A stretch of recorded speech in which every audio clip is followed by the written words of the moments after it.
Esse é um vídeo curto relacionado a aquele vídeo comprido que eu tenho da justiça social na indústria do entretenimento, né? Dos quadrinhos, dos jogos e dos filmes e tudo mais. Tem um termo que eu escutei na última semana num hangout lá do Raging Golden Eagle que se chama SJW Fatigue. Seria a tradução assim, fadiga de justiceiro social ou fadiga de justiça social. Eu vou explicar mais ou menos o que é isso. Primeiro, fazendo um exemplo, por que a gente não assiste TV aberta? Por que TV aberta está morrendo? Porque já está mais que marcado que basicamente é uma mídia lacradora. É uma mídia que ela, assim, direta, ela vai ser pró-socialismo, pró-comunismo, pró-feminismo, anti-homem e tudo mais. Então a gente acaba simplesmente eliminando isso da nossa vida. A maior parte do pessoal que tem TV em casa tem ela porque está conectada no videogame, ou no Netflix, ou numa TV a cabo, ou até mesmo conectada no computador. Não toca nem com um dedo em TV aberta. Então por que eu passei esse exemplo? Porque eu não sei se isso é consciente ou inconsciente, eu acho que é os dois. Mas a mecânica por trás disso, eu acredito que seja a seguinte. Como teu tempo de vida ele é limitado, os teus recursos também são limitados, então tu decide, ao invés de ficar ali assistindo TV aberta, arriscar ver se surge alguma coisa boa, ficar filtrando o conteúdo o tempo todo, tu simplesmente abre mão dela porque tu quer priorizar o teu tempo de vida, tu não quer ficar desperdiçando tempo fazendo essa filtragem de conteúdo ou até mesmo se arriscar e só assistir conteúdo justiceiro social. Agora, por que eu falei isso? Porque esse SJW fadiga, essa fadiga de justiça social que eu estou falando da mídia de filmes, de revistas em quadrinhos, jogos e videogame, é diferente porque não é uma TV aberta, não é um negócio que está ali 24 horas por dia, gratuito na tua casa. É algo pior porque é algo que tu tem que sair da tua casa, colocar a mão na tua carteira e comprar o conteúdo. E daí a mecânica por trás disso é a mesma, só que o que eu quero tratar nesse vídeo é algo bem interessante, que não são só as empresas que beijaram o anel do feminismo, que decidiram ser lacradoras, que vão sofrer com isso. Todas as empresas, seja de filme, seja de quadrinhos, seja de videogame, elas vão sofrer os efeitos dessa fadiga de justiça social. Por quê? Eu vi na seção de comentários exatamente o que o Raging Golden Eagle comentou no hangout dele. Que ele falou assim, que é algo até inconsciente. Ele falou que ele mesmo, toda hora que ele vira, ele estava falando só de videogames, né? Porque ele não consome quadrinhos nem filmes. Mas a gente já sabe, por exemplo, a Marvel está totalmente marcada. Tanto a parte de filmes quanto a parte de quadrinhos. Só que daí no caso ele estava falando só de videogame. Ele disse que ele mesmo, inconscientemente, toda vez que ele via um jogo que tinha uma protagonista mulher, ele já estava desenvolvendo a versão aquilo.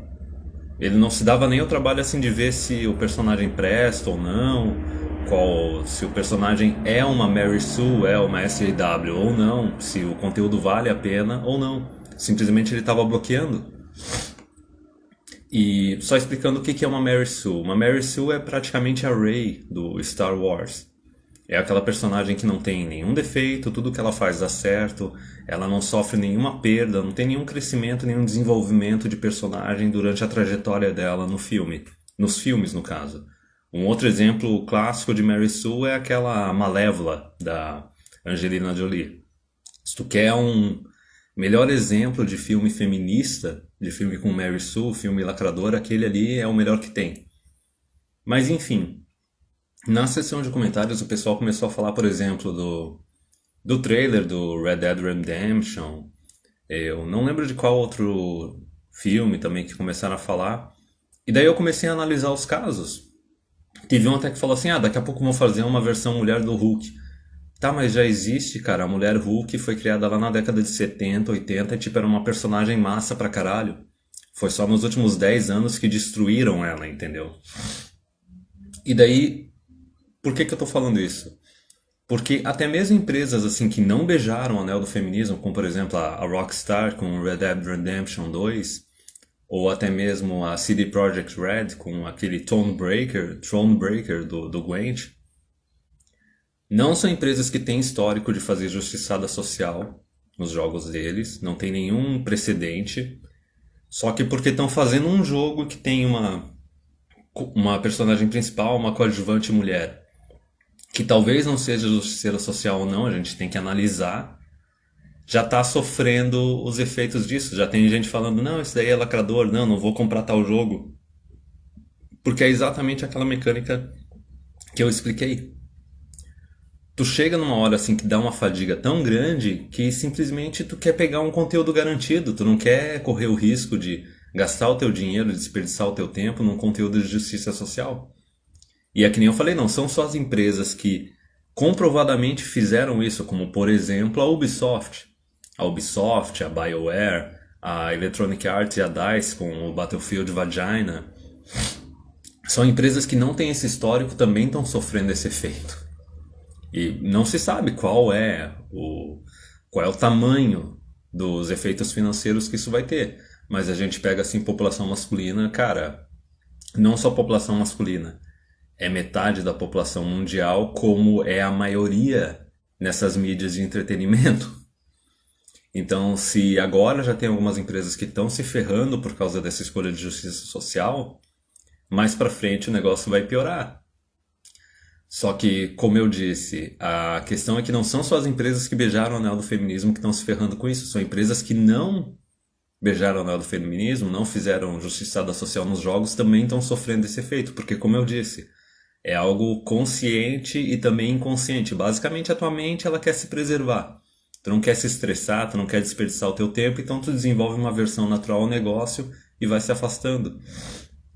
E o mais engraçado é que a consequência principal disso é que, assim, a gente viu nos últimos 10, 15 anos essa introdução gradual, forçada e não forçada de personagens mulheres nos jogos, seja como coadjuvante, seja como personagem principal e tudo mais.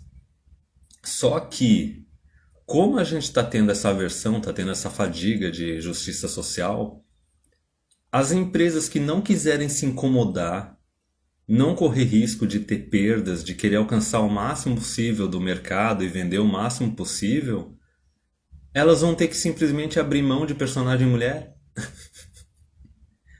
Porque assim, ó, se toda personagem mulher, seja protagonista ou seja coadjuvante, sendo ou não justiçada social, mesmo que não seja justiça social, é uma personagem normal, assim, tranquilo, tá bem escrito o personagem dela e tudo mais. Se isso daí se tornar um motivo para a pessoa dizer não para o conteúdo, para a pessoa não quiser comprar, não querer comprar ou até mesmo falar mal do produto, as empresas simplesmente vão abrir mão disso. Então assim, imagina como é que é. Como é que era a mídia assim de filmes e de quadrinhos e de jogos de videogame há 20 anos atrás ou mais? Era só homem, cara. Então as empresas, assim, para ter um caminho mais seguro, se incomodar menos e fazer o máximo de dinheiro possível, elas vão ter que retroceder para o jeito que era a mídia há décadas atrás. Isso tanto em quadrinhos, tanto em filmes, tanto em jogos de videogame. Basicamente as personagens mulheres, assim, vão ser simplesmente só as coadjuvantes, que não faz a mínima diferença, ou uma love interest, que seria mais ou menos a namorada, a esposa, a mulher com quem o personagem principal tem relacionamento. Então, assim, tentaram forçar tanto personagem feminina para ficar embaixo do holofote que isso gerou uma versão e, novamente, os personagens masculinos eles vão ter que voltar para o holofote, as personagens femininas vão ter que ficar ali atrás, afastadas, de boca fechada, porque é aquele negócio, quem lacra não lucra. Querendo ou não, quando tu tá produzindo um jogo, um filme, uma revista em quadrinho, tu tá gerando um produto. E esse produto ele tem que agradar a clientela. Se não agrada a clientela, não tem como o negócio se sustentar. E como eu disse, como essa mecânica da fadiga, ela é fadiga da justiça social, é algo consciente e inconsciente, algo que às vezes até não tem como controlar, porque tu começa a ver empresa após empresa fazendo uma merda absurda com um produto que tu gosta, que tu tá investido nele. Chega uma hora que a aversão se torna tão grande que isso não bate só nessa empresa que cometeu o erro. Começa a bater em outras empresas também. E elas não vão querer correr o risco porque no final das contas elas estão interessadas no lucro.